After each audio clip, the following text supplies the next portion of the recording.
Ah, ce titre me fait presque espérer un tueur de masse. Mais non, nous allons suivre un joueur de flûte de Pan qui s'avère être un satyre, parce que c'est bien connu, les satyres adorent jouer avec leur flûte, et qui va faire danser les créatures de la forêt. Ça faisait longtemps qu'on les avait pas suivis, celle-là. De diverses façons relativement créatives. J'apprécie le fait qu'on se centre surtout sur les plantes. Il aide un petit peu les animaux, mais c'est surtout les plantes qu'il fait danser.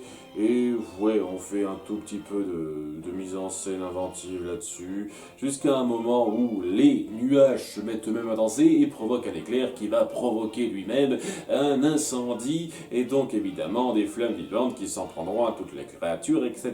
etc.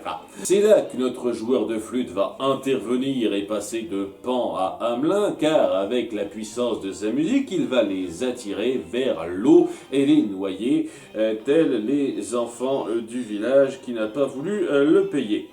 On reviendra un petit peu là-dessus lors du segment, lors du cartoon qui parlera de ça. Mais voilà, c'est clair et net que c'est une référence à Hamelin et plus trop à Pan tout de suite.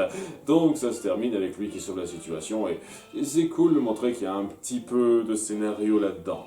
J'apprécie le personnage, il est plutôt cool, on voit sa bienveillance, il a un design acceptable et le développement passe. J'apprécie aussi qu'on crée une sorte de continuité avec cette espèce de monde de la forêt en reprenant les mêmes types de créatures et surtout les mêmes configurations. On sent que c'est les mêmes petits ours qu'on avait vus dans le segment sur l'automne par exemple. Globalement, c'est suffisamment mignon pour valoir un visionnage.